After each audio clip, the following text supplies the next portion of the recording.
I'm gonna show you how to create and set up a Stripe account test mode. So to get started, you have to select any browser that you like and enter the browser stripe.com.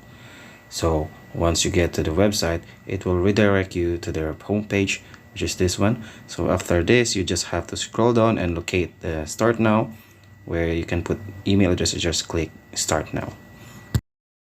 And then you have to input all your necessary details like email, full name, password, and then you have to create account. Then once you're done, you have now an account on test mode. And then you can just input your business name, business website, or you can just skip for now. And also you can put the non-recurring payment, recurring payments, and whatever you like, how do you want to start. So if you just can click on continue, or you can also skip for now.